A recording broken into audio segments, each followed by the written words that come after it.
Hi guys, welcome back to my channel. It's Emma, again, with another book haul. I thought I would do one of these because recently I have received quite a lot of presents, bookish presents from my friends on BookTube, and yeah, so thank you so much, you guys.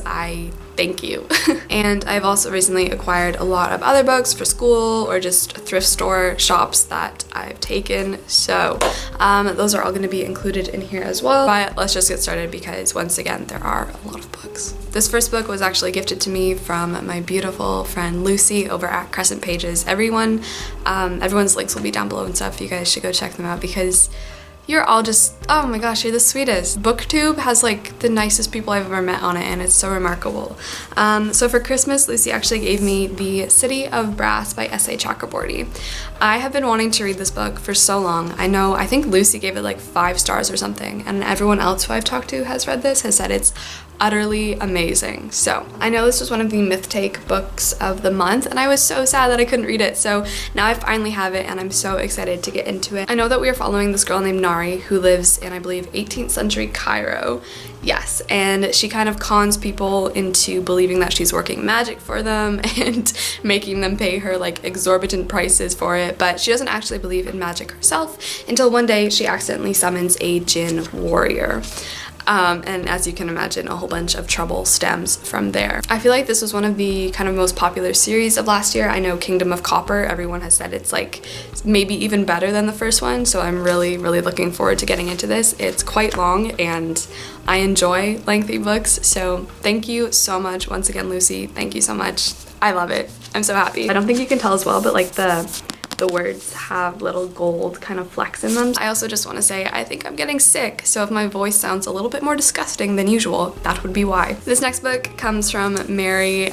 She recently changed her channel name to Mary Among Stories. She was previously with Cinnamon Please, which is kind of like what I'll always remember her as, because like I don't know, but she gave me an autist translated by Anne Carson. I've been talking a lot about Anne Carson recently. I think I got her translated fragments of Sappho for Christmas, and then I put this one on my wish list, and Mary gave this to me as like a New Year's gift. Thank you so much, Mary. I love you. This one's really cool though because it's not the Oresteia directly translated by Anne Carson from Aeschylus. She actually combines Agamemnon by Aeschylus, Electra by Sophocles, and Orestes by Euripides. So she combines these 3 Greek playwrights' plays that all center around this main event, around the return of Agamemnon home from the Trojan War to his wife Clytemnestra. Then after that we're following obviously his son and daughter Electra and Orestes as they're trying to cope with this curse that has been placed on the house of Atreus, their family line. So it's really interesting. Anne Carson's translations are my favorite so far that I've encountered in the classical world.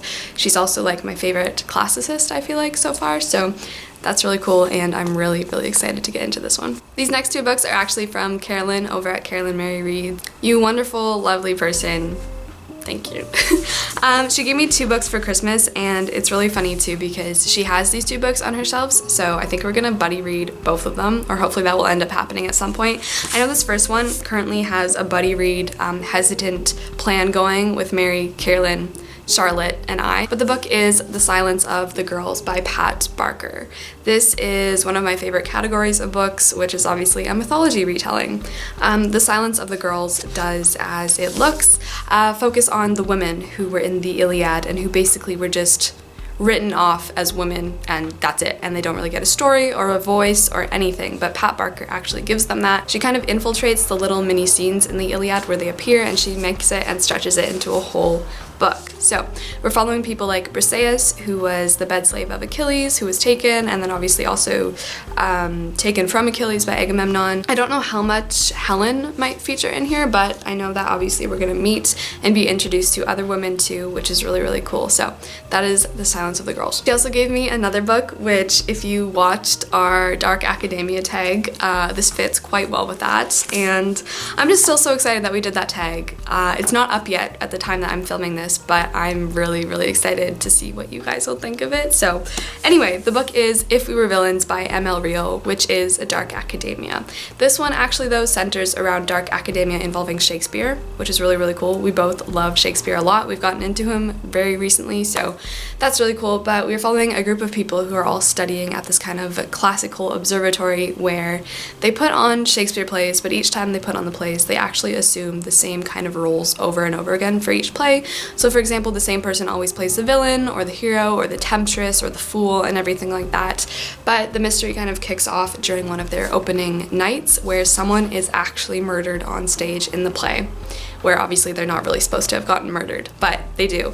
And that's all I know. I'm really excited. Once again, I know Carolyn and I are buddy reading it. If anyone else wants to join, feel free to shoot either of us a message. I am so in need of more dark academia books in my life because as much as I say that it's like my favorite genre, I feel like I haven't read that many, so very excited. This next book I bought for myself because I wanted to, and I've heard so much about Brandon Sanderson recently that like I just couldn't not pick up one of his books. I was really unsure which series I should pick up because I know he has bajillions of books out, but the one I chose was Skyward. This one just sounded really, really interesting to me. I love books about kind of sci-fi or pilots and stuff like that, or like anything to do with that. So I chose Skyward, and I know in this one we were following our girl on the cover named Spensa. I was really close. Her name is Spensa, and she wants to kind of join this pilot school, I believe, because her father was a pilot as well. However, he actually died during one of their missions or flights or something like that, but he kind of abandoned his squadron, so everyone kind of hates him, and in turn hates her. I love people hating you for the actions of your ancestors. That's great. It also says on the back that pilots are all that's left of the human race, so I have no idea what happened to the rest of us, but I guess if you can't fly a plane, you're screwed. It also says that she discovers this secret in this abandoned cave that will change her fate.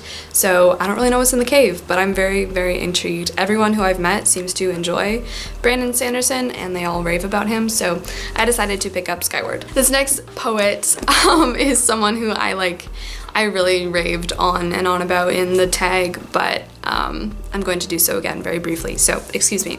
It is The Poetry of Rilke by Edward Snow, translated by Edward Snow. I saw this one at a thrifted bookstore and I couldn't leave it there, even though this one does mostly have all of his collections of poetry that I own in it. It is a different translation and it probably does contain some snippets of some half-forgotten poem that I haven't actually read yet, so that'll be really cool. But if you don't know, this is my favorite poet. It's my favorite dead person. This one's also really nice because it comes with the German on one side and the English on the other.